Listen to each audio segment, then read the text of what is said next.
Naimbag nga rabi kakailan. Nag-flashback lang di naplabas.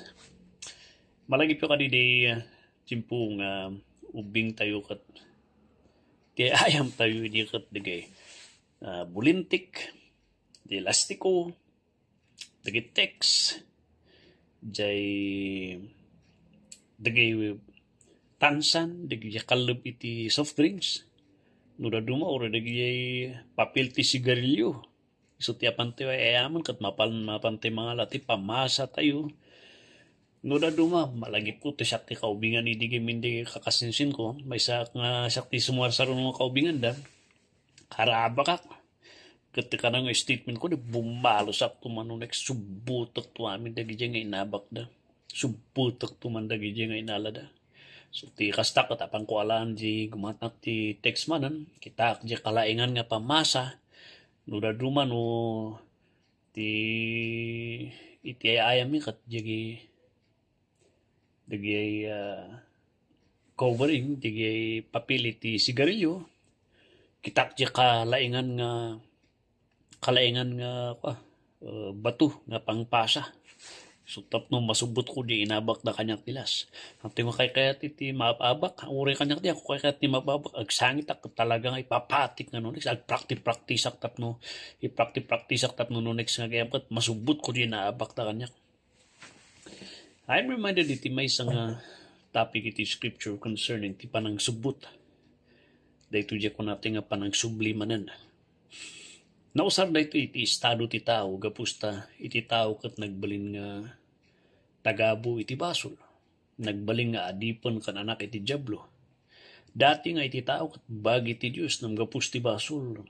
Iti tao nagbalin nga tagabo iti basol, kan nagbalin nga tagabo iti diablo. Kat diti nga rimor niya sa nga panang subot iti Diyos kada tayo.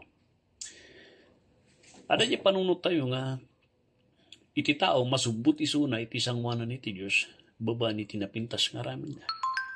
Baba ni ti mayat nga trabaho.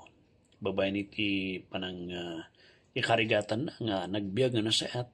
No naramin na dagay amin nga requirement nga mayat, sigurado subuton niya po di si suna nga aramidin naman na ni suna nga anak na, ipanay suna ti pagarian na, sublian niya po di si suna. Iti sauti nga po iti 1 Peter chapter 1, verse 18, ilawlawag na kadatayo ito nga, awanan dito'y daga, iti mabaling amang subot kadatayo, malaksid lang, iti dara ni Kristo.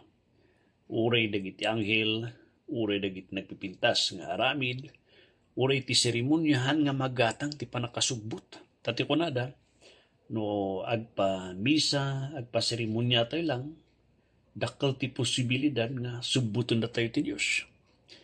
But it was written, it is written, it is out ti Diyos, kunanay di 1 Peter 1:18, for as much as you know, katoy baga kada kayo nga mamuan nyo, right, iba na ganito that you were not redeemed with corruptible things. So, implying, ti katungtungtong ni Pedro dito, katig believers, nga naisalakan, he's trying a review, no, anya iti estado da, kan iti naitod kanya, da nga masapul banuron, kan ikan dati importansya. Malagip yo kadi, kat kumangit palagi pada kayo.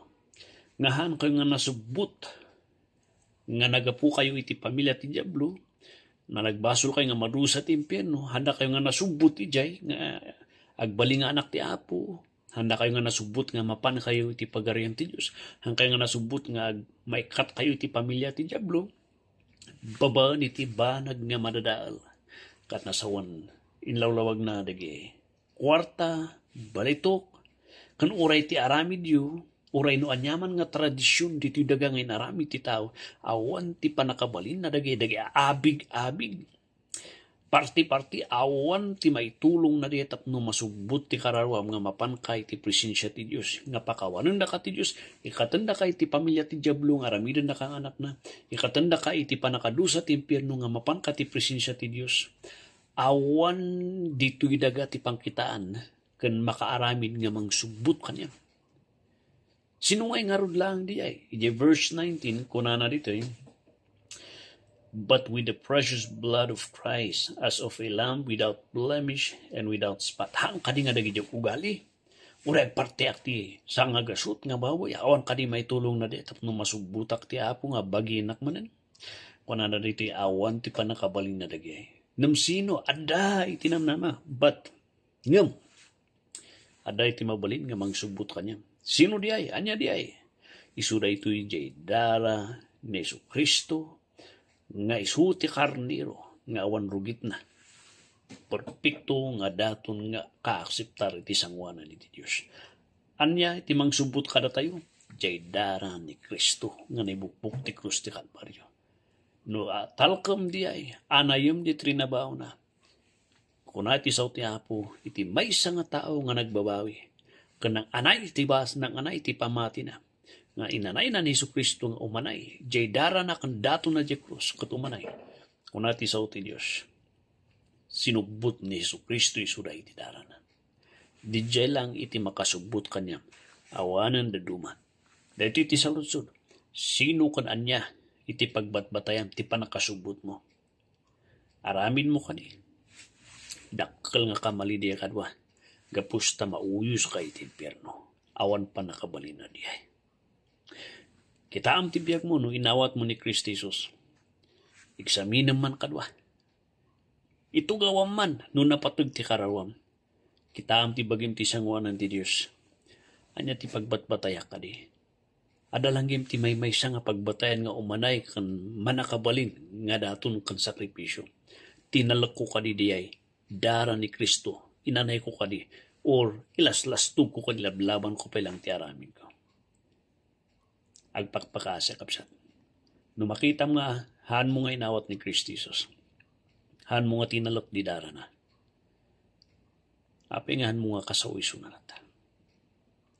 Romans chapter 10 verse 9. Nagtao di ti puso, ni baga tingiwat, nga awatom ni Kristo Jesus. Talkom di naramin ng isuti mang salakan, nga isuna kat apo kan isuti perfecto, nga nakaitad kan makaitad lang iti daton, nga no talkom ti may isang tao kat awaton da ka ni Kristo, subuton da ka iti Diyos. Kita man yung naramin mo niya. Sapay ko makapsat, na makatulong dito nga makita no sinubot na kakadi, iti dara ni Kristo Jesus. God bless you kakanya.